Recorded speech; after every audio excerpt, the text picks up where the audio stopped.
When you listen to this, 4 of us will be in the Boundary Waters canoe area.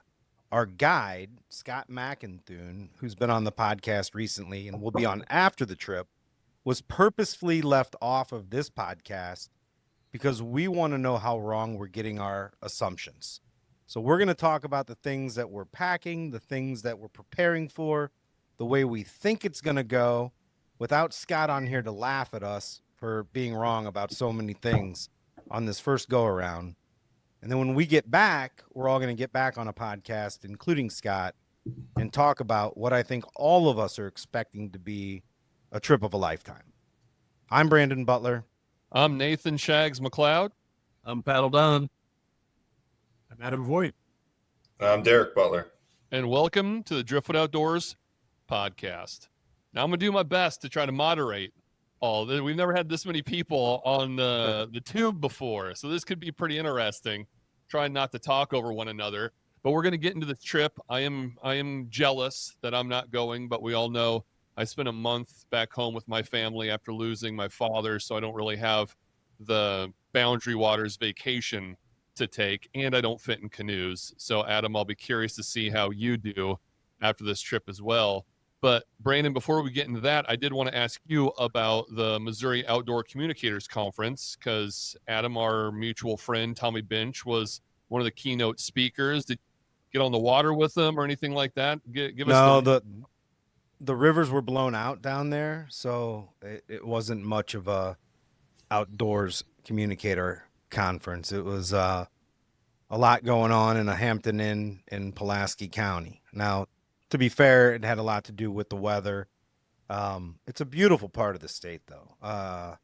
The Big Piney, the Gasconade, 2 just incredible smallmouth rivers. Waynesville and St. Roberts, those are pretty cool towns. Went through the little museum in Pulaski County. That was neat, seeing the Civil War stuff and realizing how impacted the area was by the Civil War was neat. There was a Stagecoach Inn. Prior to getting on the podcast, we were talking a little real estate. And while we were in the Stagecoach Inn, Lauren goes, look at this. Like, all you had to do was build your house. So it's like, she's coming around to my theory of there was a time when all you had to do was stay alive. And it was just neat. I love that county. Beth, that runs Pulaski County Tourism's a wonderful lady. Yeah, I wish we'd have gotten out. I do think you'll find it funny that I was escorted out of the Uranus Fudge Factory. I was just going to ask if you said I enjoyed the museum. I was like, oh, you went to the Oddities Museum in Uranus. Yeah, I am 100% an old man. I can't do it anymore. We went into, you know how I've gotten, I mean, I just own it at this point. Like, I can't do stupidity. Like, I don't care what color you are, what sex you are. I'm just at a point where I just cannot do stupidity. Like, if you, I'm an equal stupidity type of person. And knowing that I'm going into the Uranus Fudge Factory should have been a tell that I was about to be triggered. And triggered I was by the garbage person standing at the counter like she just crawled out from under a bridge, asking for a sample of 6 different pieces of fudge in a row, and a girl behind the counter who clearly rode the short bus to work, spending about 2 minutes per sample to hand out. And I finally just yell, "Can I just buy some fudge from Uranus?" Like, loud enough to where everybody turned around, and everybody stared at me, including Lauren. And I go, "I didn't know it was a free sample bar. I was actually here to buy fudge. Can I just buy some?" And then I got my arm grabbed and drug away from the counter where the mush brain mob looked like they were about to attack. And so I'll never go back to the Uranus Fudge Factory. That was a one and done. I went back to my hotel room and pouted, read the newspaper. Oh, So didn't get any fudge from Uranus. no fudge from Uranus. The conference itself, you know, man, like all of these groups, it's hard for me to believe that SEOPA, the Southeastern Outdoor Press Association, doesn't exist anymore. I'm not a member of POMA anymore. It's just changed drastically. And this conference was down to 10 communicators, maybe. something has to change or it won't be around in a couple more years. So either we come together and change it or we just let it die like others have died.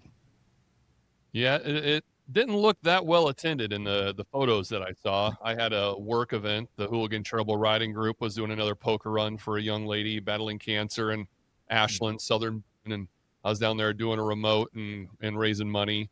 But yeah, back to the Uranus, they take that very seriously. Like they're all in on the joke. Like you walk in, they're screaming, "Welcome to Uranus." You buy a T-shirt, they're like, "All right, did you get the right size? Because size is important in Uranus." And after about the fourth or fifth one, I was like, "Okay, I get it, guys. Like, it's a fun joke to make, but at one point, are we just overkill?" Because anyone that walks in, everyone chants, "Welcome to Uranus," and just looking through there, I was like, "I need to get out of here." But I did 15 enjoy, minutes. I did 15 enjoy minutes is the their magic oddities number. museum. That was a lot of fun. You know, Uranus is local to me too now. We've got one about 15 miles away. Have you guys seen they put out a newspaper? It's their weekly, monthly, I don't know, advertisement, but it's actually done like the old newsprint outdoor magazines we used to do. And it is just one innuendo after another.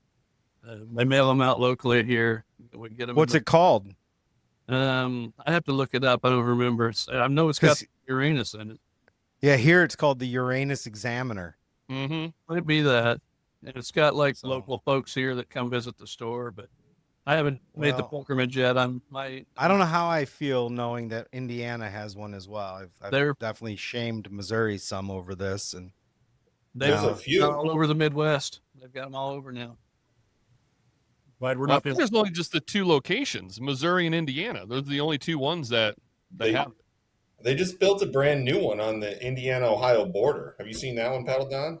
No, this It's one's a over here. brand new building, a big dinosaur outside and stuff. The- Yeah, we just went there a couple weeks ago. This one's Hmm. over by Henderson, I believe. Yep. Yeah, that one's smaller. the highlight of my weekend was Uranus is all a guy over. named Sorry. Jeff Lampy showed up. I haven't seen in 10 years or so, and I guess this kind of shows you where MOC is. Shags, are you still a board member? Yes. So Jeff showed up, hadn't been there in over 10 years. They're like, "Oh, hey, so nice to see you. Do you want to be a board member? We got to find 2 by tomorrow." And so now he's on the board. He's like, "Should I do this?" And I'm like, "Dude, well, yeah, maybe, whatever." So he's on the board now. But I asked him, I was like, "Hey, man, have you seen Idiocracy?" And him and his wife both just started laughing so hard. He's like, and he went right to the family tree. We got to make a poster out of that or something. I mean, it completely explains the downfall of America. If anybody questions what has happened and you haven't seen the movie Idiocracy and the explanation of how the Uranus people have outbred the non-Uranus people, you can understand the downfall of humanity if you just watch Idiocracy. So I know the I'm bringing my Crocs up there, though. it's on the gear list, isn't it? have you heard Mike Judge tell that Croc story about how the people in charge of wardrobe were like, we found these ridiculous shoes, and he even said, well, what if they become popular? And then they all laughed in his face, going, no one in their right mind would wear these stupid things. And that's why they put them in. And then now they're like one of the most popular shoes.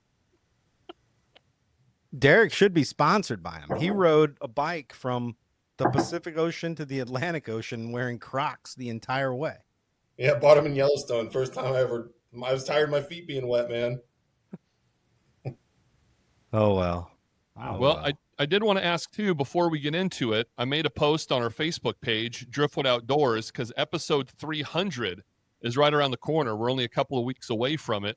So I was going to get your guys' opinion. Who do you think we should interview? Because episode 100 was Bill Dance. Episode 200 was Al Linder. So who should we get for episode 300?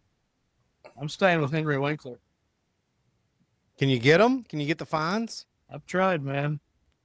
That's a tough egg to crack there, but I'm still trying. That One is a good day, one. one day he'll see our message. Shags, I'm with you on the Bill Dance. I mean, that was one of my childhood heroes as far as the the TV personalities in the outdoors and fishing. But Brandon, I probably mentioned this to you before. I know I don't want to fall into the political side of things, but Ted Nugent, man, being a guitar guy, just being able to connect the two dots together, that's something that I think would. As long as we talked about guitars Guitars and and outdoors, man. the protection of the Second Amendment, if we get into CWD or high fenced hunting, it's just going to be me and Ted yelling at each other. I mean, that, Which would be entertaining. I mean, Yeah. when some, Me and Ted Nugent screaming at each other. Yeah. that might be it. I had the privilege of working security for Ted 35 years ago. It was Bad Company and 34 Bad Company and Damn Yankees on the Holy Water Tour. And it was a pretty incredible few evenings there. But he's changed a lot since then. Well, we've had some suggestions on our Facebook page. Joe says Babe Winkleman or Hank Parker. Kevin Rhodes had suggested Johnny Morris as well. Johnny Morris is one of my suggestions. I thought that'd be cool if we could nail him down. Babe Winkleman, I thought about that too. I was going to say Babe. His real name Be is, an interesting one. Yeah. but I've talked to him a few times, and I think he'd be a good interview. I had a I got a framed Babe Winkleman photo. Well, everybody out there, keep the suggestions coming. We got a couple weeks, but we would like to have somebody that you recognize on for 300. Yeah, if we can get Johnny Morris, that would be impressive. What's the possibility of getting Ranella on, Brandon? Possible. I doubt it. He's pretty guarded. Possible. The manager from Uranus. Yeah. You can go back to Uranus and get the photo of me like with the not allowed back in sign. Booted. Hard list. I'm banned from Uranus. The only person banned from Uranus. Yep. that's probably not true. Yeah, there's a lot more than that. Yeah, probably not. Probably not. Oh, Oh man. Well, we're heading out to the Boundary Waters.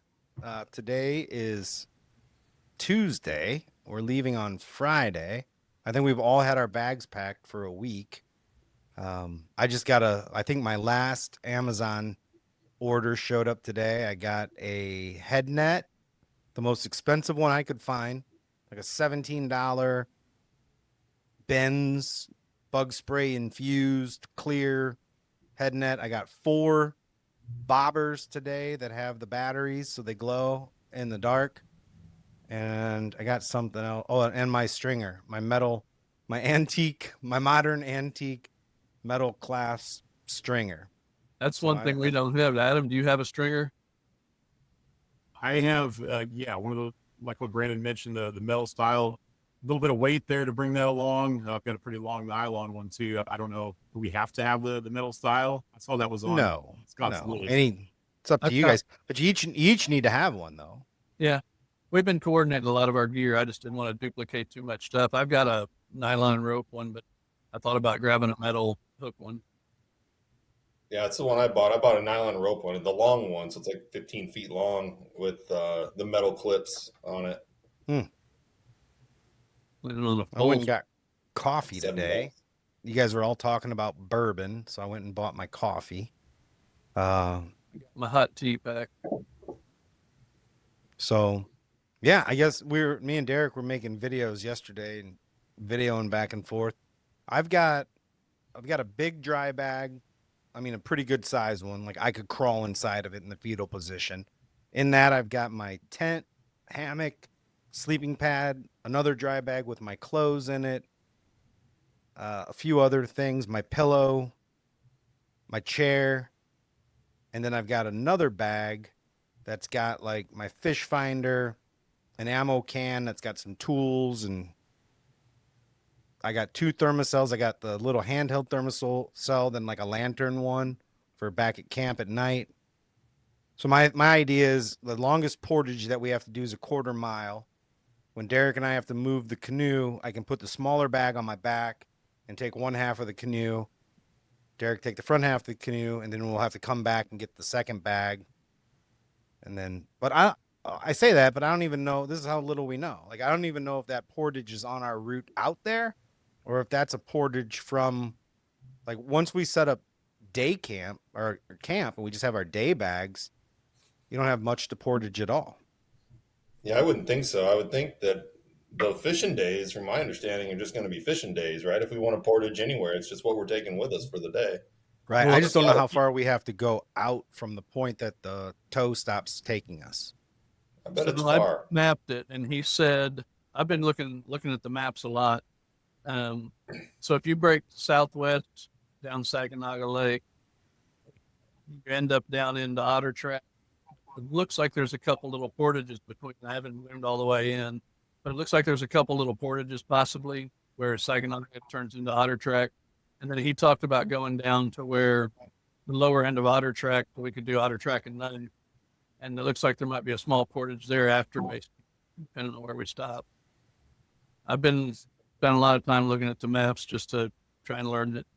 And according to what he said, when I mapped it, I just dropped points, and it's straight line between the points, and it came out about 9.5 mile paddle from American Point. And he said it was a roughly 6 hour paddle picking up, so that would figure out. Yeah, it seems like it's going to be a full day. Yeah. I think our day out there is going to be a full day. Yeah. Hey, Don, check your phone. Well, and I think I'm hearing the feedback too. And it looks like it's bouncing off Adam's screen as well. So I don't know if that's a Paddle Dawn issue or if it's like looping back through Adam's, because I'm trying to watch the VU meter on when we're talking, but I have the echo cancellation on all the participants, but hopefully I'll be able to clean it up in post. We'll let AI work on it, I guess. I don't know. Is everyone else hearing that though? Yeah. Just a very faint background noise. I had some thunder going here, but it's pretty much died down now. I don't know if that was any of it that was coming through. I don't hear when Adam's talking. No. I don't hear it when anybody's talking besides Don. It's that goddamn ponytail. Yeah. Well, I forgot to even tell everybody that he messaged me.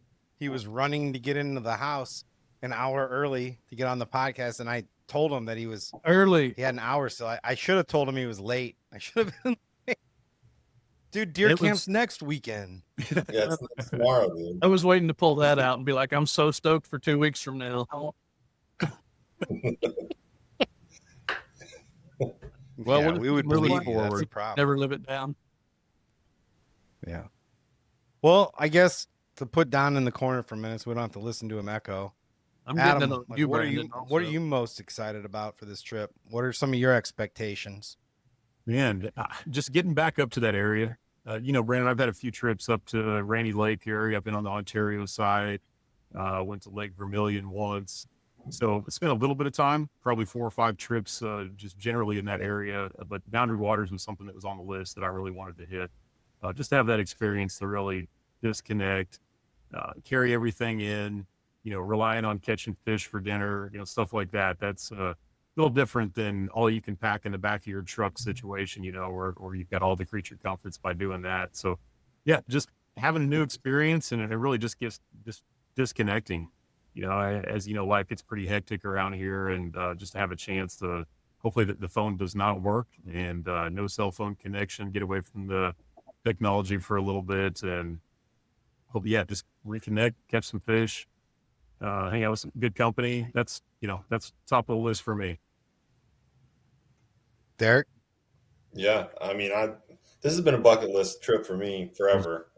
I was supposed to go on one when I was a freshman in college that summer, and it fell through. We didn't have enough permits, so we ended up not doing it, and that kind of lit a fire under my ass to go do other things, and led me to the bike trip, for example. But I've wanted to go up there my whole life, so I'm super excited just to be on our own and self-sufficient out there for a week. I wish it was like 3 months, but it's just something I've always wanted to do. like you said, like Adam said, just being with good guys and just getting away from it all. I mean, I don't know how long it's been since I've been away from my phone for friggin' day, right? 6 hours. Yeah. So, I mean, it's gonna be amazing. I'm super thankful Fish. for Scott. You know, I mean, I know it's my own fault, but I'm usually the guy that's kind of at the middle of putting things together and getting things planned. And for Scott to be like, hey, I got it. All you guys got to do is follow this checklist and show up at this location at this date. And I've got the permits, I've got the canoes, I've got the knowledge. Just follow my lead. And to be fair, there's not a lot of people I would trust in that role. Like if Paddle Don said that, I'd have plan B and plan C in my pocket. But with Scott saying it, like I'm 100% in. Like I believe him. He's super smart. And to have a 20-year fisheries biologist from Minnesota taking us into the boundary waters, it's done the trip 30 times. Like I feel super confident that we're going to have an exceptional experience because of it'd be like us taking him on the Current River, you know. It's the equivalent of that, and I'm just thrilled to be going up there with him. I do feel a little guilty because my friend David Ray has been trying to get me to go for 20 years, and I've put it off and put it off, and as they say, timing is everything. But my buddy David Ray has been pumping me up about the boundary waters forever, and same, like I'm already worrying about what my phone will be like when I get back. So I'm trying to put those thoughts out of my head. Like I could see my phone just exploding when I turn it on from an overload of shit, like that it gobbled up all in one moment. But I'm trying to think like, what am I going to do? Because it's going to be sunlight for about 20 hours a day. I mean, it barely gets dark up there, and maybe not 20, but it won't get dark till after 10, and it'll be light again by 5. So I'm going to bring a couple books, which everybody sees my books behind me. I'm a book nerd. I haven't read a book all the way through in probably 6 months because I've been so busy. And I've got a stack of books to bring. Laying in my tent and reading sounds fun. Cooking. I'm one of my and we can get into this too, like the comforts that you are going to bring. Because Scott's like, if you can carry it, bring it. So I am bringing an electric fillet knife. I'm going to eat as many fish as I want. Like, I don't give a shit if it's like 2:00 and I catch a walleye and it looks like one I should eat. I'm just going to break out a pan and cook it and eat it. Like, so one of my extra weight items is an electric fillet knife. I'm bringing that. I want to test out my Jackery battery system that's got about a 4-foot solar panel. So that's probably not necessary. Derek will understand this. Like when we first started going to Reelfoot Lake with our grandpa, his dad, other family members, you go down there with like 3 spinning rods and a tackle box. And after you go a couple of times, the next time you go, you have 2 bobbers, 6 hooks, 6 sinkers, and a basket of crickets and a cane pole. Like you don't need all this shit. And I'm sure that's what's going to happen on this trip too. I think we're all doing that, right? Yeah. We've all got tons of shit that we don't need, and yeah. So I think the interesting part there is when we get up to Scott's in-laws that night and we take all of our stuff out. If we just listen to Scott and he's like, nope, yeah. Like leave it, I'm just gonna trust him. Because I was looking at like 3 walkie-talkies. I was like, should I bring walkie-talkies? And I'm like, Scott didn't put walkie-talkies on the list, so I probably don't need a walkie-talkie. I was thinking about that too. I mean, how often would you use it? You know, like you get past 2 miles and it's out of range. Like, well, if you break your leg, it'd be hard for me to carry you out of and I'm not being facetious. yeah, what's a walkie-talkie gonna do though? You know, like we call for help. Yeah. I do have. I don't know. I got an SOS. I did invest in one of these. So it's a bot radio SOS. So open a little button, hit the emergency button, and it dispatches the right people. But if we get in just need to touch base, you can text with it. I tested it here. It takes about 10 minutes per transmission.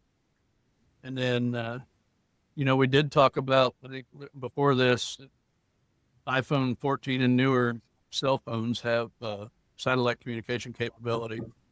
So we'll be able to text. Like Brandon said, I'm afraid to go back to work when I get done. It's I've never been away from my job that long, and I don't know what I'll find. I have all the trust in my coworkers, but man, Don, have you tried that? The satellite texting with the phone? I sent a couple of texts. I didn't hit the emergency button by any means. I don't want to pay for that. Can people text you? Yeah, you can respond. Yeah. No, I'm like, so like if there's an emergency at my house, Once I can they text, get a them, hold? they can respond to that text number it comes from. So Okay. when I get out there, I'll pass it around. We can all send a text to our loved ones. And if anybody needs anything, all they have to do is pull it up and respond to it. Gotcha. I'm sure there's a number I could share. I didn't mess with it that much. I just sent a couple texts and then I upped the plan to unlimited texting just in case things went south. So what are you most excited about, man? Man, I got, a story real quick first. I've been here before, but it wasn't in this capacity. It was when I was very young. As a matter of fact, one of my very first outdoor memories is my family and my aunt and uncle and my two cousins went up there along with some friends of the family, which, Scott Weaver, who you know, Brandon. I've had him out at Driftwood. And you guys are both going to stand up with me in my wedding, so thank you. But Yeah. Scott and his family were there, but we didn't do a paddle out. We did a lodge stay, and it was in the motor section. But one of the funniest things that happened, my cousin Mark, both of our dads are outdoorsmen, and I was 4.5, 5 maybe, and he's a year and a half older than me, but they had two docks stuck straight out, and we were allowed to be out floating around in the pedal boat between the two docks, and we were catching fish and young and didn't know any better. Mark trying to impress, he's going to be mad at me for telling this story, trying to impress his dad and everybody on shore. And he says, watch this. And he takes the worm off his hook and puts a chunk of bread on there and pitches that thing out there. And just as soon as it hit the water, that duck latched onto it. And he set the hook and started fighting that thing like it was a marlin.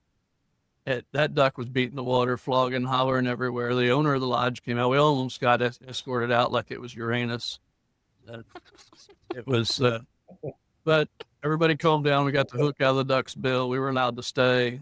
We had to stay in the cabin the rest of the afternoon. So, that was 50 years ago. So this will be my twice a century trip, I guess. When I was talking with Shags before we got on here, and I didn't want to put this kind of pressure on the trip ahead of time, but being paddled on, and as much as I love to be on the water, I told Shags this is the culmination of every paddle stroke I've ever taken so far. To me, this is the pinnacle of the paddling trips and the time I've spent in a canoe and a kayak, and I couldn't be any more stoked about it. I'm just looking forward to being there and doing it. Every aspect of it, most of us have all done before, I think, but to put it all together into one trip that's what I'm waiting on. I can't wait. That's what you're waiting on. I've been waiting on a replacement paddle for about 15 years. And I thought, like, wouldn't it be super cool if he actually remembered it this time? Yeah. I thought, well, I won't hold my breath because then there'd only be 5 men on this trip because I would surely die.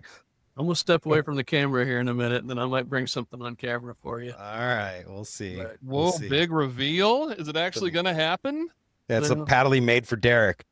Yeah. Oh, dude, that'd be so awesome. And Adam. I'd lose my shit, Don, if you made me a paddle.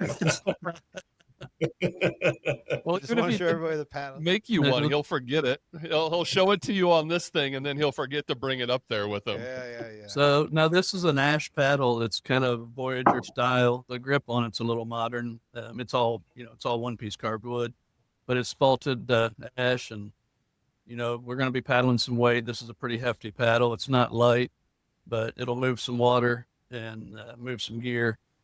So I'm hoping we have an aluminum backup in the boat for when that thing gets too heavy. But Let's say, Donnie, are you going to paddle shame me with my Amazon paddle that I'm bringing? We'll see. We could stop at a store on the way up, Adam. We could. If we got a time, you should probably get a signature paddle for this trip. So I'd love to get something new. Honestly, I've got my paddle that's like 15 years old, and I'm afraid it's going to split in half. But it's lightweight. It's like a made in Canada otter paddle. It's pretty sweet, but like eventually it's going to break. again, we have no idea what we're getting into, but I think we're going to like the canoe capital of the country. Yeah. So I would think you could buy a nice paddle. Mine's like a bending branches. Good one. Adam, you were with me when I got it. I got it out there in Kalispell. Yeah, we you were got paid for one. I believe that's the term that they used for what you Yep. purchased there in Kalispell. I did. I got fitted for it. So Derek, Straight I've got shaft these. or- Yeah, it's a super long shaft. yeah. I mean, It's like, I don't know what it is. It's like 58 inches or something. It's got a number on it. So I'm 5'9", Adam's 6'6". We would not be using the same paddle. So, but Derek, I do have these two collapsible paddles. They collapse about that big and then they telescope out. I don't know if that's good enough for our backup paddle, or do we want to lash another full size one? and I mean, I have another full size paddle, but I'm throwing a kayak paddle in there it's got like a T handle on it. I mean, those are lightweight. We could keep it camp, and Yeah. I mean, it'd be a decent backup for whatever. Then you can also have a kayak paddle, which isn't a bad move. Then it lays across your boat when you're fishing and stuff. So I don't know. Adam, Whatever. I've got like a couple stand-up paddleboard paddles if you wanted to show them up, and we could just stand up the whole way. Yeah, I've got a couple of those as well at the house. So It'll be fun to watch you guys fall over. yeah, I don't know. My center of gravity is up on a canoe is probably not a good thing. Yeah. So yeah, how's that going to work? So are you guys? Is it Derek and Brandon, and then Don and Adam both in canoes? You guys don't get your own canoes. You're Right. sharing. Well, then, That's primary. I hope when we get up there, we do a little swapping around. Like I'd like to spend a little bit of time fishing with Scott and each of these Right. guys, but Derek and I are partners. Don and Adam are partners. Scott and Joe are partners. With all the stuff you got, I'm contemplating switching with Don for my paddle in partner, but yeah, that makes sense. I don't have that. You've got 3 bags. I've only got 2. What are you talking about? I got 2 bags and it goes on my back. You got 2 bags that you got to carry with your hands. Well, one goes on my back.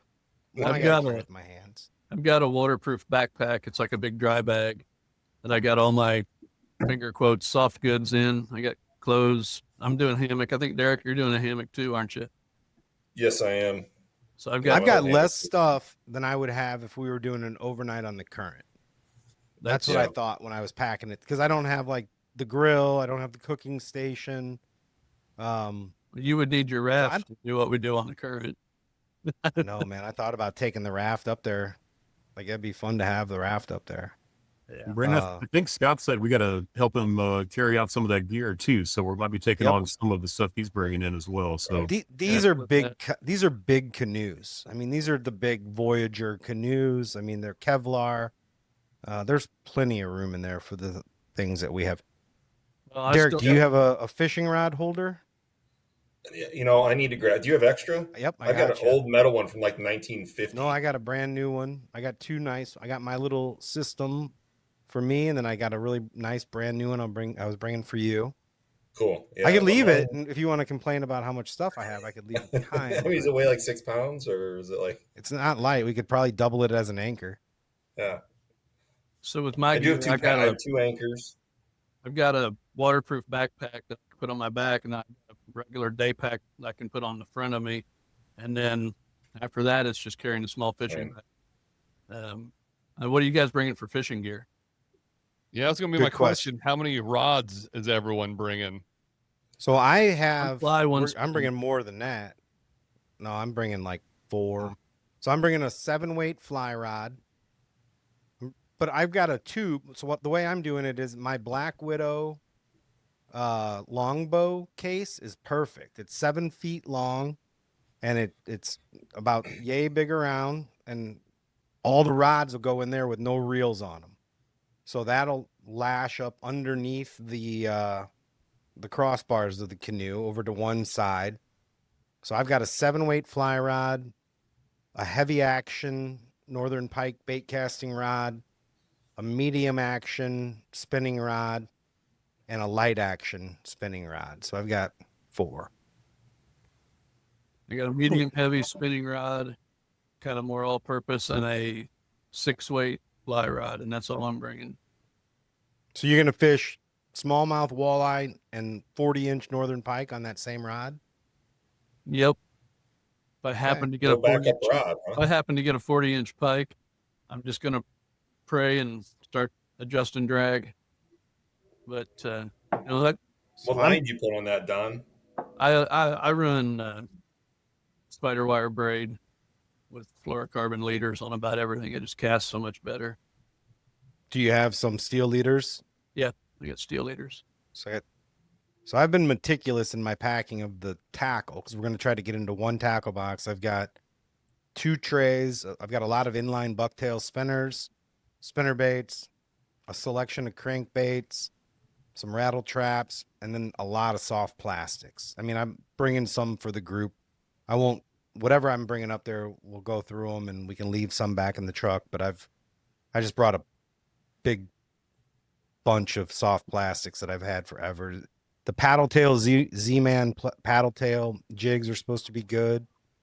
I'm going to bring all this tackle, and I know I'm going to sit up there with a slip bobber and a leech and catch everything. So, but I'm my goal. I don't know. We talked to Scott last time. My goal is to catch walleye to eat and northern pike for fun. And he said, "Man, I'm so glad you didn't say smallmouth." He goes, "I get so annoyed by people that come up here to catch smallmouth. Smallmouth is like their trash fish in the boundary waters."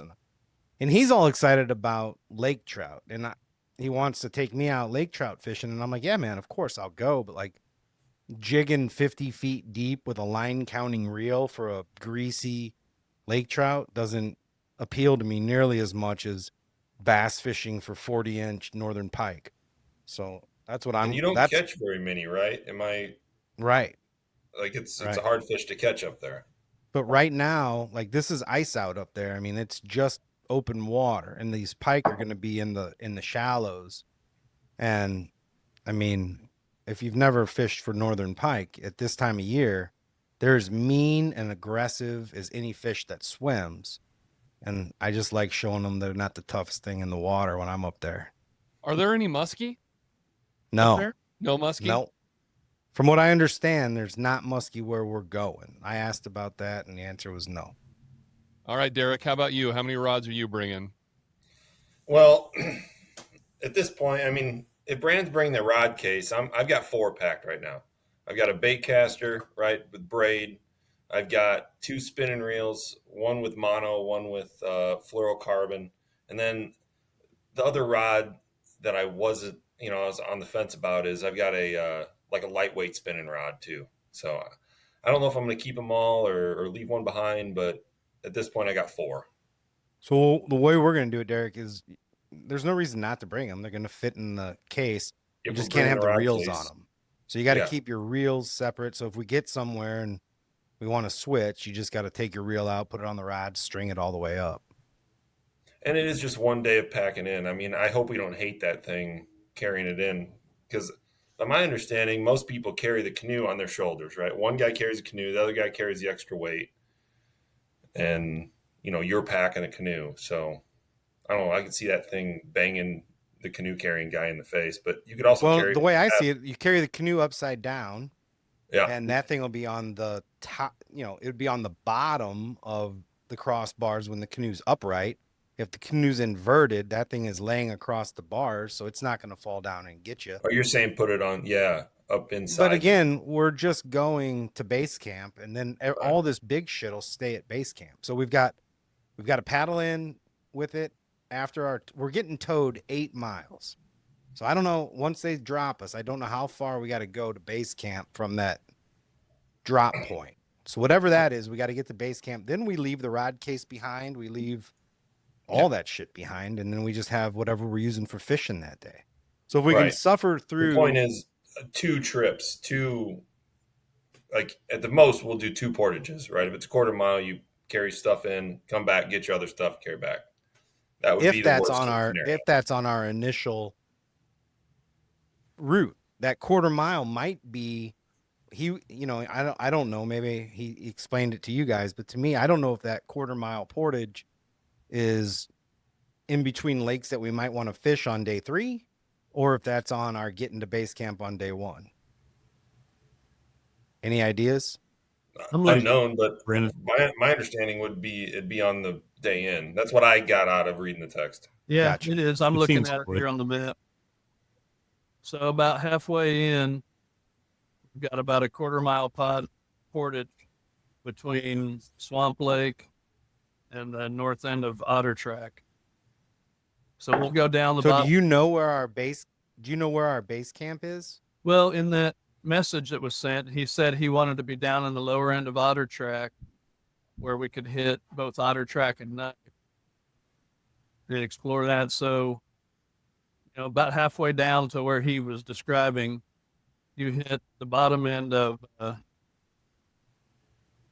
Saginaga, and then you go through a couple little inlets. It gets real narrow and you kind of snake around. And then you get into the Canadian side says Swamp Lake and the American side says Plume Lake. But when you get on the western end of that, it says Swamp Portage is what it's called. And it's about a quarter mile long. So looks like it's halfway through our day in.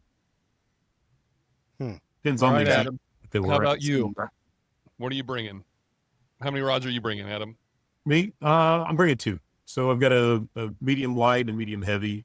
Want to be able to handle the pike and the bigger stuff, but if the opportunity presents itself for something that's a little lighter weight, definitely want to have that in there too. And I'm struggling with I wanted to bring the fly rod along as well, but trying to keep it as light as I can. If there was an opportunity for a stream that was coming in to get after some brook trout or something, I definitely want to have the fly rod in there. But as far as went after the walleye, pike, smallmouth, definitely want to have the little heavier spin gear. That was a question I had. Don, if you're looking at the map, are there streams out there? Like, is there land masses big enough that are streams that'll have brook trout in them? Just looking at topo here, but I'm not really seeing many streams. It looks, And there are some lakes that have brook trout and rainbow trout in them. I researched that. I don't know which ones they are, and I'm not going up there to catch rainbow trout, but I'd love to catch a brook trout. it says where it transitions from the southern end of Otter Track into Knife Lake. It says Little Knife Portage, and it only looks to be about maybe a couple 100 feet long, but there's a set of falls right there. Kind of something we might want to go see. Neat set of falls that's right on the international border. We're going to be skirting the international border the whole way down. The north bank is going to be Canada. The south bank will be us. So, Wow. Everybody bring your passport, he said. yep. Yeah, I So was how that thinking works? if we ended up on the wrong side of the border that's there, it cuts right through the middle of the lake. I don't know how serious that kind of situation is. It sounds like it used to be a little more laid back than what it is now with the current climate. That we should not step foot on the land there across the lake. It was the track, or what I heard. Well, you'll probably be okay because Paddle Don will be wearing his Kamala Harris shirt. Yeah.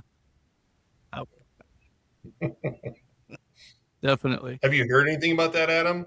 Like, has there been news? Like, where'd you hear that? Or I had a quick call with Scott last week. I just reached out to him, just introduced myself, just to connect. And that was one of the questions I had was, hey, do I need to be concerned with having a passport on? Because my passport's expired. I have one, but it expired a couple of years ago.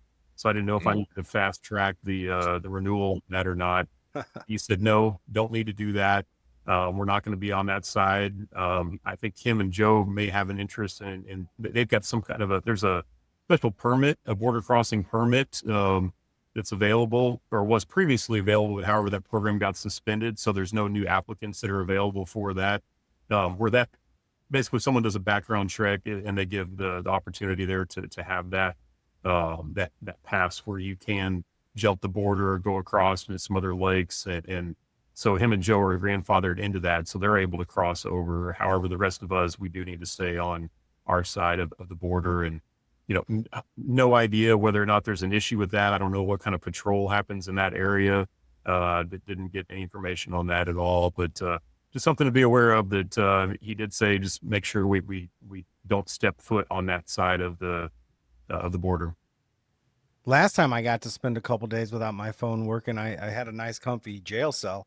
So if I get really comfortable without any emails or text messages, I might break the border on purpose on Wednesday afternoon.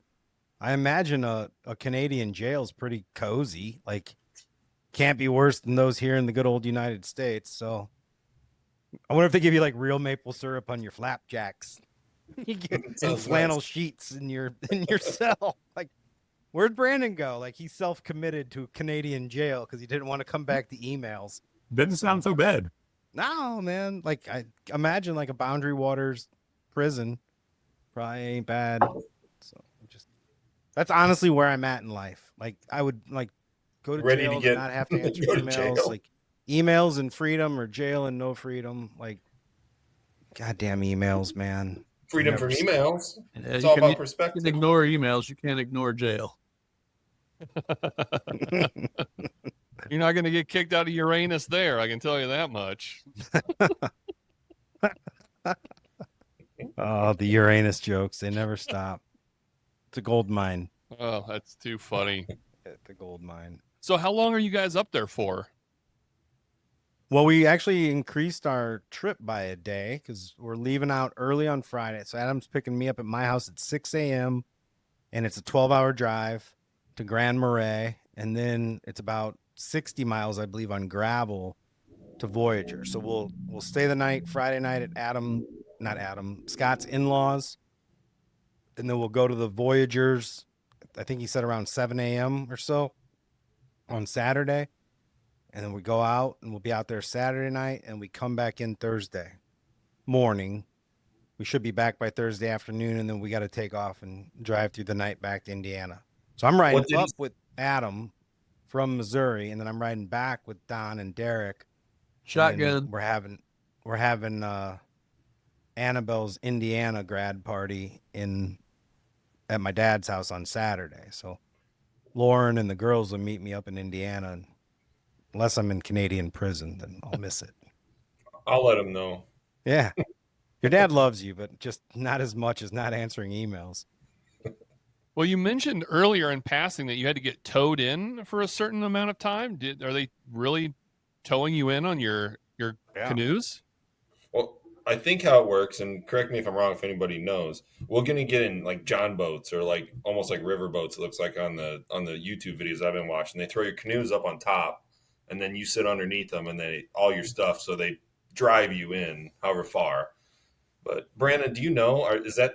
I imagine they're picking us up and doing the same thing on the way back, right? Like, Yeah. do we have a pickup point with Voyager on the way back, or what? He did say that we could call if we needed to leave early or something, but I guess we call and they come get us, and same thing. So we're my understanding is the tow.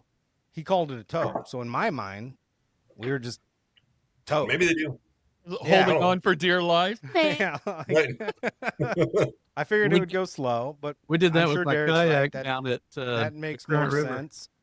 Derek calling it a tow, calling a barge a tow, probably is what it is. And it's supposed to be 8 miles. So So on Thursday, we're gonna get up, paddle back to American Point or wherever our pickup point is, and that's what Thursday is. It's just traveling. yep. back And Scott's to- been watching the weather, and he's worried that it'll be raining on Thursday. We may have to break camp in the rain, but so I know for a fact we're leaving out on Thursday morning, No, I've been wet before. right? You know, we're talking about all the fun stuff up here. It is kind of a serious thing. I was talking at work today with Jordan, our director of sales, and mentioned I was coming up here, and he turned white as a ghost and lost all expression. And he said, "You know, my best friend died up there 5 years ago," and I had no idea. But it was May 17th, I believe he said 5 years ago, and they capsized. You know, it was kind of like we are. We're a couple weeks further in, but it was just after ice off. They capsized. He got his two buddies that had gone over in the boat, and he didn't make it. They call it, like a dry drowning, but hypothermia. they lost him. They had to call him for emergency. I think it was, I don't know if it was aerial, but I don't know if it was a plane or a helicopter, but they ended up spotting him 2 miles down the lake. You know, his life jacket was on, but it was just instant hypothermia when he hit that water. So, you know, we got to be safe. We got to have the right gear. And that's why I've been going through everything and double checking. You know, I've known to be a little lackadaisical about my approach to life, but on this, I've gone through everything. Yeah. So even my hut pink. Yeah, bear, I've got a. check it out. Oh, go ahead. Yeah, So show off your bear spray. And so I was looking at bear spray, Bringing some, all right. and the women's bear spray was the same as the men's bear spray, but it was $15 cheaper. And I thought, in the middle of the night, if I need bear spray, I'm going to find pink. I'm not going to find the black. So you guys can Yeah. ridicule all you want. I saw that in the $15. store. They had a deal. Like you bought that and you got a free bag of tampons on the same. I did. Yeah, they're same- great for sucking chest wounds. That's awesome. I actually laid out an extra bear spray that's not pink. If Adam or Derek needs one to borrow, you don't have to I give it don't have back one. if you use it. So I've got a bear spray. Looks like Don has one. I do not. Derek, would you like mine? The other one, Adam? Yeah, sure. Okay. No firearms, my understanding. Yeah. So Yep. I mean, are the bears a problem up there? They only got black bears, don't they? But black bears are the ones that kill you. Like grizzly bears will swat you around, you play dead. Like the rule of thumb is play dead with a grizzly bear, fight back with a black bear. A black Yep. bear is going to kill you and try to eat you. A grizzly bear is just going to bully you. Yeah, I've just heard that black bears are so skittish. But if they're just coming out of hibernation, I don't know how that is. If they're up there and they're hungry and Somebody just died by a black bear attack. I can't remember what state it was in, but lower 48, someone just died from a black bear attack. wow. It happens. I mean, it's not just about them being skittish. You know, you can accidentally sneak up on one. They've got cubs this time of year. You know, you That's it, accidentally. That's it. You want to have like sound, right? You want to have like a bear bell or something that makes noise if you're hiking or moving around in the wilderness. You don't want to scare them. Right. And I'll probably still Don't get just get a killed. bear. I'll just be well seasoned. Yeah. Yeah. They'll laugh at your Yourselves. bear spray. He'll spray it and they'll just start giggling, like lick it. start rubbing it on themselves. Keeps the bugs off. Oh man. Well, we're So kinda how do winding- you guys feel about the food situation? This is, you know, me, like this is a major point for me. I like the good. I have no doubt that we're going to catch all the fish we can fry, but I'm a little worried about what bad. I'd like to bring some shore lunch. I'm pretty particular on that, but I have no idea besides fish, like what we have. I mean, I'm just trusting it. Like I don't care, but Starved to I'm death yet, assuming. so Right. But I like snacks. So are you guys packing any? Are you sneaking any? so Are you I've like got fat kidding your own food in, or are we just trusting the system here? I've got a little tiny emergency camp stove and my mess kit Same. I can cook in, and then I keep 2 dehydrated, not full meals, but I got a dehydrated mac and cheese and a dehydrated fettuccine alfredo that you just add a cup of boiling water to, mix Yeah. in the bag. So Like some those Mountain are- House? those are, just emergency survival rations. But I did pack a bag of custom trail mix, not a great big one. I got all the ingredients sitting here to mix them. Because I'm old and I've abused myself and I got the sugars. So if my blood sugar gets low, I got a little bag of trail mix to dig into.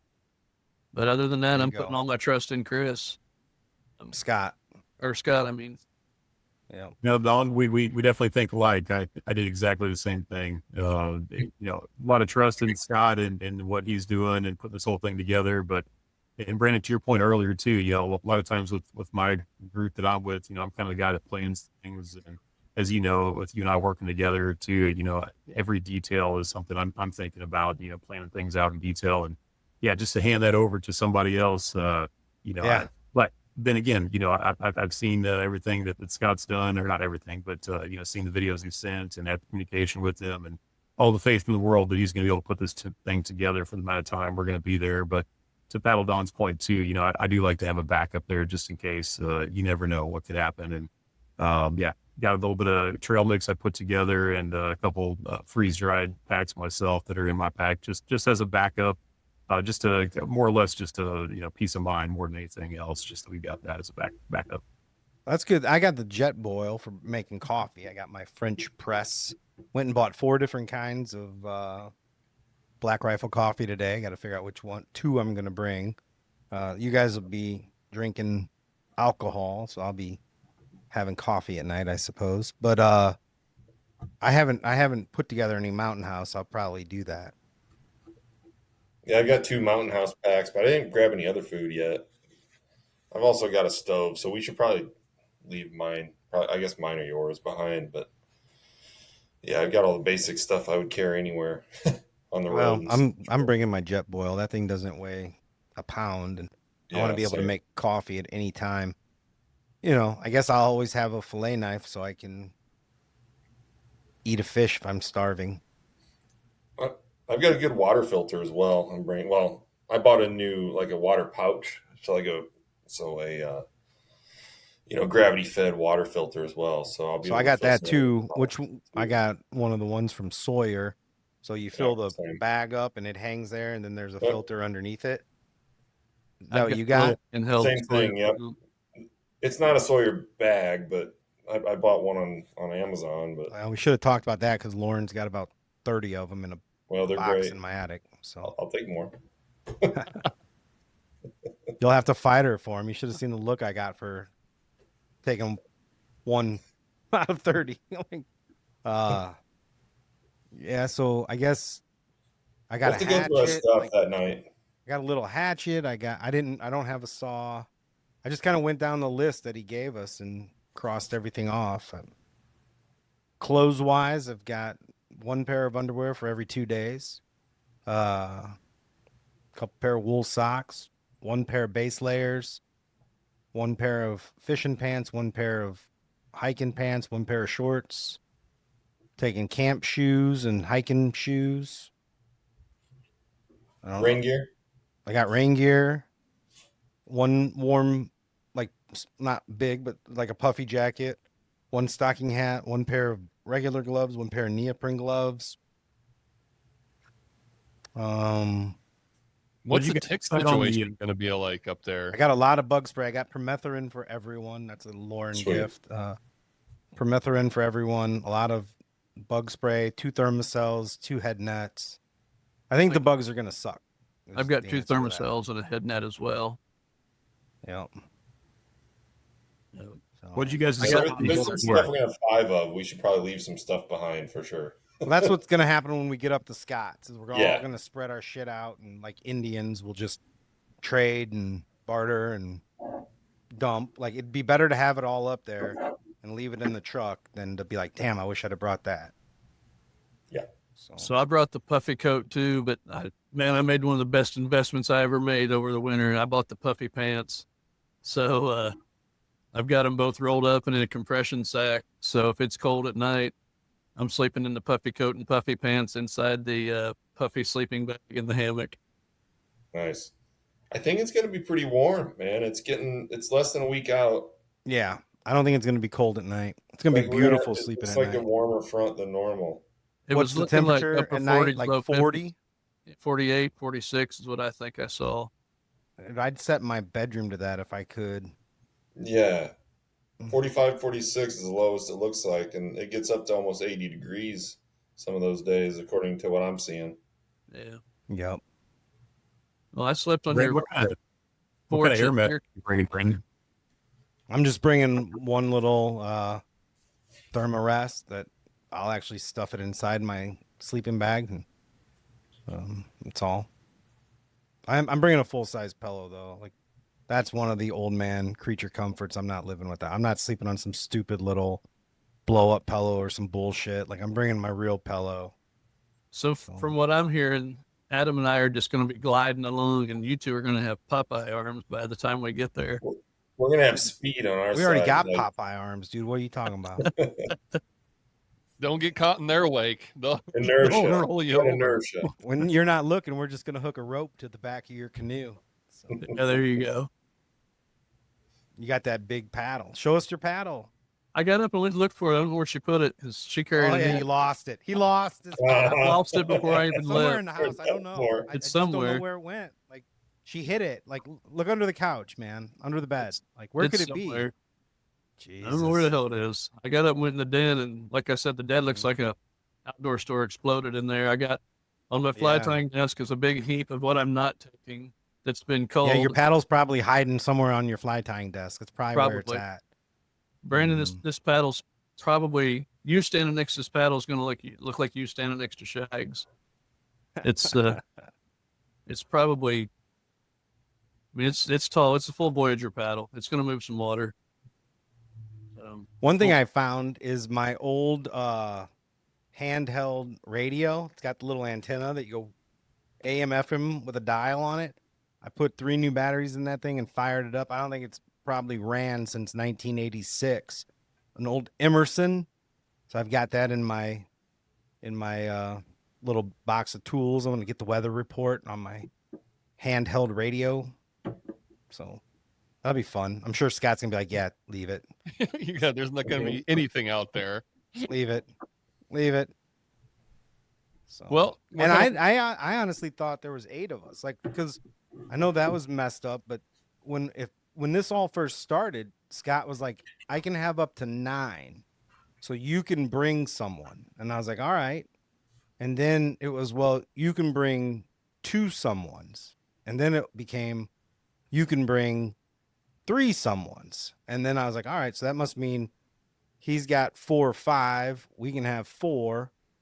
And then he was like, no, it's just 2 of us. So I don't know what happened to his other 2 people, but there's 6 of us total going. So I guess there's going to be some kind of pool on. Speaking of all of us going. Don't spoil my gear review. Oh, is that your gear review? Okay, That's I was my going to gear talk about review, some yeah. friendly wagers. I'll wait for it. Yeah, I'll explain it during the gear review. Okay. Well, we are kind of winding down here, and you guys have all been on the podcast before, so you're familiar with the mystery bait bucket. As I drop the lid. And if you're new to the podcast, welcome. And it's a fun way to wrap it up. We take your questions. Very rarely does it have anything to do with the outdoors, but if you want to ask us something, we'll read it on the end of the podcast and go around and answer it. You can email info@driftwoodoutdoors.com or send us a direct message on Facebook or Instagram, Driftwood Outdoors, or just leave a comment in the YouTube video, Driftwood Outdoors TV. So this question comes from Max Kennedy. Oh, this will be a good one. You guys are all the music lovers, and Adam being the musician. What's a song or artist we'd be surprised you're really into right now? I know mine. Missouri Gal, Chapel Roan. I mean, Pink Pony Club, that is my jam right now. Love that song. And I love that she's from a small town in Missouri, super conservative, and she is the most flamboyantly crazy pop artist with just catchy tracks. And yeah, I'm a big Chapel Roan fan right now. Sometimes I don't know if you're joking or not. I am not joking. You can ask Savannah. She knows I crank it up if Chapel Roan comes on the radio. Come on, Hot to Go, Pink Pony Club. She's a maker. I guess considering the girl I yelled at was wearing tie-dye and Uranus, I think it still surprises people that I know the lyrics to just about every Dead song ever recorded. So I've been a Deadhead since high school, and the older I get, the more I appreciate the Grateful Dead. No matter how shitty my day is, man. Like if I'm driving home and I just put on my Grateful Dead channel, you know, it's kind of like it's like when you have a dog, you know, like no matter how shitty your day is, your dog comes around, you start petting your dog, you feel better. You start listening to the Grateful Dead. It's somehow like medicine. Like you're just better. Like, so I'm just sticking with the Grateful Dead. Although I did think the other day, man, like we had the question recently, like if you could see any concert, who would it be? And I did say the Grateful Dead. I've seen everybody in the Grateful Dead besides Jerry a number of times. So I'd love to see Jerry, but I would like to change my answer. I would like to see Pink Floyd on the Wall tour. Like I would like to be in a Pink Floyd concert, fully immersed, listening to Comfortably Numb, Shine On You Crazy Diamond. Wish You Were I'll Here. go. Yeah. I'm in. Yeah. That's my number one. So, Brandon, I don't know if you guys watch all the stuff that's going through the Sphere out in Vegas right now, but I was thinking about this week. How great would it be to have Pink Floyd get Roger Waters and get a couple of those guys back together to do a Pink Floyd show at the Sphere? man, I mean, I would go. I'll go. It happened. I don't know if you can Boundary Waters this year, Pink Floyd in the Sphere next year. Well, semi-paid pro staffer, old Tim Flanner's headed out to Vegas tomorrow for what's the country beach guy? Kenny Chesney? Yes, going to, because Carrie that we work with, that's her favorite country music artist, favorite singer artist of all time, and they're going to the Sphere to see them. They got like VIP all access passes to that thing, so Sweet. should be a really good show. The visuals in that Sphere are insane. Incredible. Yeah, some of the All right, pictures I guys. saw come back from the Dead and Company shows out there, I would have liked to have seen that. I do have my my indulgence that I'm taking. I've got a little waterproof small Bluetooth speaker, and I got about 50 hours of music on there.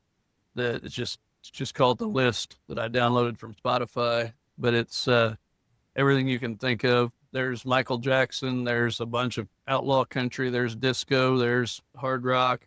There's a lot of Dead. There's a lot of Pink Floyd.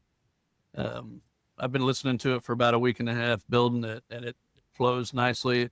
It's not a bunch of crazy change ups, but every now and then there's a song in there that's going to surprise you. Neither one of you answered the question, though. You should add some Chapel Roan. Yeah, well, you So- got to listen to The List. It's full of the bands like that.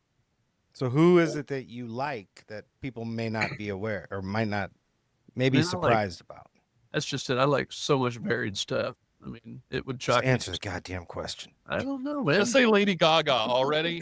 He's Hold waiting for on. me to say. He's waiting for me to say Taylor Swift. There it is. Well, there it is. There it is. She can It write is some not- bangers, man. Yeah, she can, but not my thing. Well, All right. I guess if we're talking about me, I've never been into REO so much, but lately I've been into Take It on the Run by REO. Play it like 3 times with the kids in a row, like jamming out little REO. So that's kind of been a new thing. That's cool. I mean, I've always liked them, right? But never was like, oh man, I got to hear Take It on the Run. But I don't know what that means, but yeah, my that's kids been- think letting the air out of my overstuffed balloon, like if they see Dad getting real upset and turning red, they put on Rocket Man by Elton John, and I'll start blaring, singing at the top of my lungs, and somehow that works too. I got another one real quick too. I mean, this is slightly embarrassing, I guess, but I'm gonna throw it out there. Not as embarrassing as Shags is. I own it, man. I guess I got a thing for top 40 women artists because I do like Well- Lady Gaga too. Mine's a woman artist too, and it's Katy Perry, Firework. I can't. It's not been a while, but I don't know. I hear that. I just want to jam out to Yeah. Firework. That's a rock. The wife makes fun of me about it. It's pretty funny. I just see Kim Jong Un. Have you seen that movie? Right, where Kim Jong Un's driving around in the tank. What is that? The Interview, maybe. interview. Driving That's around the tank, shooting the tank with Seth Rogen and those guys. Yeah. That's funny. All right, Adam, what's your guilty pleasure? Oh, that's a tough one, as you know, for me, Shags. I'm all over the place, from rock to country and everything in between. But here lately, I don't know, probably Zach Top. He's a kind of a relatively new guy on the country scene, but he's got a kind of a '90s throwback feel to him. That so he's getting a lot of attention right now. And we just added one of those songs to our set, and yeah, he's kind of joked around a little bit that he might be Alan Jackson's long lost son. Yeah. There was a concert in his hometown about 9 months after he was born. So pretty good joke going on 9 months before he was born. before he was born. Yeah. So yeah. Anyway, Zach Top right now. That's a guilty pleasure of mine. That's Annabelle's favorite artist. She loves him. We're trying to get her tickets for her graduation. They're in Tenley Park the night of her graduation, which is But I know all the old people get pissed if Anna's got to skate from her own party an hour early to go to Chicago to go to a concert. So Dad don't care. Shingles don't care. Shingles. Boy, never when we were out cared. on Martha's Vineyard, Shags had two little he's got a little celebrity crush in Johnny Graham's lady friend's daughter, and after she got to come on the podcast and say hi to Shags, she spent the rest of my trip saying Shingles doesn't care. For you, Shingles doesn't care. Shingles doesn't care. I'd be I like, was sitting here. Johnny'd be like, "Do you guys want to go to dinner?" And she'd be like, "Shingles doesn't care." Like, it was funny. I was So- sitting here the other day watching TV, and that commercial came on for the first time. I'd not seen it before, and I about fell out of my chair when it said "Shingles don't care." And Now Shingles does care. We can't end this until you answer the damn question. So who is it? Man, I You got got to to answer. You got to name one person that people would not expect you to like. You named everybody that we would expect you to like. Man, lately Including I've Taylor been, on Swift. I've been on a kick for like two things, like Curtis Mayfield and Sly and the Family Stone. I've been listening to a bunch of both of them, and that's go. something somebody'd probably peg me for. But I've just been on a kick. I go through the classic rock to the outlaw country to just, like I said, anything pops up on that list. But been listening to a lot of Curtis Mayfield lately, and Sly and the Family Stone worked in there, and I've been bumping back and forth in the Jeep to those. All right. Well, final thoughts, final cast of the pod. Super jealous, fellas. Hope you have a great time. Catch a lot of fish, take a bunch of pictures, and we'll have all sorts of posts up on social media when you guys get back. We'll try to find the biggest canoe up there so we can reserve it for you and prove to you that you can go on the next go around. Yeah, let's do it. So- All right. Gear review coming up next. Well, that wasn't the final thoughts. That was just one thought. All right, You final guys have thoughts. final thoughts? So Well, I'm super excited. This is a dream trip. I can't believe this is the crew that I get to do it with. It's better than I expected it would be. Scott putting it together. I'm super thankful. When I asked all you guys to go, you all said yes. I'm super thankful for that. Like, it's a dream trip with a dream crew. We've got more shit than we need. We'll whittle it down. We'll have the perfect amount of stuff. It's gonna be awesome. We just got to be safe and smart, and hopefully this is the first of many, because I don't know too many people that have gone to the Boundary Waters once. That's my final thoughts. I just really don't think this is going to be the only time I go. Last time I want to do this with the kids. I want to do this. I could see me doing this every year, every couple years, whatever. Mm-hmm. So You're I've getting always too old wanted for to those do snowboarding trips, so maybe this will replace it. eventually my knees are going to completely give out, and maybe this is a backup for that. Yeah. So, But as an old guy, I've kind of come to grips with this trip that this might be my last chance to do this. I didn't tell you guys. I'll just drop it on you now. I was going to wait till we got up there so you didn't think I'd cancel on you. But when Brandon called me, there was nothing that was going to stop me from this trip. And I'm not trying to put too much pressure on the trip, but like I said, to me, this is a culmination of every paddle stroke I've taken. My goal has been to get right back to here. It couldn't be with a better group. That's, when he said yes, or when he asked me about it and told me who was going, it was just yes, nothing was going to stop me. With that being said, I spent better part of 2 weeks ago in the hospital, and I knew I couldn't cancel. I know Brandon has about probably a 60-40 odds on me for not making it, but you guys, I'll win the pool. I'll show up. I really came to grips with, man, this might be my last trip to do something like this. I can get up there. I'm glad we're not doing a circuit. I'm glad we're doing a base camp and out, because I think we can all have more fun that way. But, my goal will be to get back, I know. But, man, I'm getting old quickly. Dude, where's this coming from? You're like 50. Calm down. Well, You I'm got a little 20 older good than that. years left in you. I'm a little older than that. But You still got a ponytail, for God's sakes. for the first That time knocks since I off was at least 37. 15 years. Yeah, Yeah. ponytails are like the fountain of youth. Well, I had a lot of moments with mortality sitting in that hospital bed thinking about stuff. So, it's not dire. It's just, it was an injury, and it is what it is. But doped me up sufficiently to go. So I'm going. Let's do it. All right, Adam, you got anything? Well, just thank you, Brandon, for the invitation to join with you all. This was a bucket list trip before you even mentioned the trip. So just really excited to be along for the ride. And that area up there is just a special place, and get to spend some time with you all up there. It's something I'm very much looking forward to. And just thank you so much for the invite. And Shags, I'll definitely report back to you on what it's like being a 6.5 foot tall plus guy in a canoe for 5 nights, better part of 6 days, sleeping on a 3-inch air mattress on the ground. I don't know how the back's going to hold up over 6 days of doing that, but yeah, as you know, tall guy problems, but I'm going to tough it out. And I got, I think 36 ounces of bourbon I'm taking along with me. So, I think we'll be all right. I got 45. Quick math. Paddle Don's got a keg. Well, I wish you guys all the best of luck and the best trip. No, that's a flask. Holy smokes. Yeah. I got to get my gear review. I'll be right back. Oh man, that's too funny. That should be a I good should trip. send you guys a link to these Bell flasks, Don, Adam. You guys, these Bell flasks are awesome. I snowboard with them. I carry them in my pocket. I fall on them, and they don't pop. So I just pack 3 of them, and then there's no extra metal or weight or extra crap at the end. Are they plastic, or what are they made out of? Oh, it's just Bell. Yeah, they're plastic, but they are very tough. Here we go. Well, hold on. End of the podcast, the beginning of the gear review.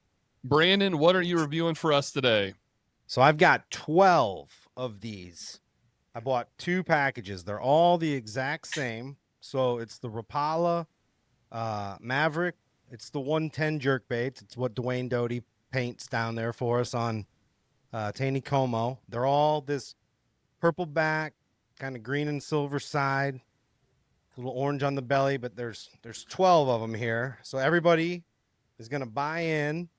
So I bought them all, but I'll put my $20 in. Everybody, all 6 of us put our $20 in. If you lose one, you can buy your second one. So you can only have 2 total. So if you lose your first one, you can buy back in for another 20. And then whatever the pot is at the end of the trip, it's the biggest fish takes the pot. Now we have to collectively determine how to, I guess, calculate the biggest fish. Is it just purely length? Is it length plus girth? I've got a scale. I don't know if anybody else has a scale. So we'll collectively figure that out. But there will be a way to determine big fish, and they'll all be on these Rapalas, or it doesn't count. Honor system. So, But does a That'll big be a There you go. Walmart beat a big North? I got this fancy hat with it too. Look at that. It's a good looking hat. I'm in. Thanks, man. Let's do it. I mean, So I think it'll be fun. It'll give us something. Yeah, it's to gonna be do. great. It's a great call. I'm just curious, All right. Brandon, are you going to be fishing with that one lure the entire trip for 6 days straight, just to ensure that you get That's the the fish? that's the problem. I got all this tackle, like I know you, man. meticulously sorted, squeezed into every, because you can't only have 4 rattle traps. You got to have 5 rattle traps, and then I'll probably just fish with this and leeches the whole time. Yeah, we'll definitely find out who the most competitive is, won't we? Yeah, that's true. Yeah. I mean, the truth is I'm planning to fish for Northern. Like I said that earlier, though. Like, my goal is to fish for Northern as much as possible. So this wouldn't be my bait of choice for Northern. It's more of a smallmouth or walleye bait, but we'll see what happens. so you got me All right, second well- guessing my gear choices for fishing, because day before yesterday we stopped at a yard sale, and I found a probably mid 80s St. Croix Pro Glass fiberglass flipping stick, new unused. And digging through the box next to it, I found an Abu Garcia Ambassador Gold Plus bait caster. So I've got vintage 80s heavier duty gear. I may have to load up and bring that and leave the fly rod at home and take Brandon's his Northern Pike trophy away from him. Well, I challenge you to the challenge. All right. Challenge accepted Well, to the challenge. That's a cool find at a garage sale. It's pretty neat. She wanted $20 for the rod and $30 for the reel. I got up there and got sticker shock because she had tape around the rod and it said $sign and a 2. I thought a $2 rod, brand new, and then I turned it around and saw the 0. But thank goodness Beck was there with another $20, so we got it. Hey, are you gonna stick around for Anna's grad party on Saturday? Or are you going back Friday? I don't know what I'm gonna do. I got to get back down, get back to things, but it'd be great to see her and give her a hug and tell her congratulations. Yeah, I mean, you could have Beck come up and meet you if you wanted, but we'll talk about it. Yeah. Well, for my gear review, it's been a while since I talked about golf, so I went and got a new golf shirt, and mine is Chubby's. Dude, I love this brand. Their shorts are too short for me. I'm a kid of the 80s and 90s. I like the baggy Michigan Wolverine style shorts, and this whole new trend of like trying to show your butt cheeks and your ball sacks off. I don't get it. I don't understand why the shorts have to be so short, but their shirts, one, the logos are just so cool. Like the prints on them. I mean, tiger sharks. Are you kidding me? Those things are phenomenal, but they're made of polyester and spandex. And it's the most comfortable shirt I've ever worn before in my life. Like you look forward to it touching your skin. Like it's just incredible.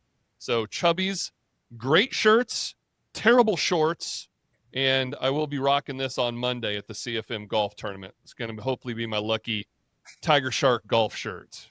So we start with Uranus and we end with Chubby's. Huh? Amen, brother. That's how this podcast works. That's why I'm not in Don's boat.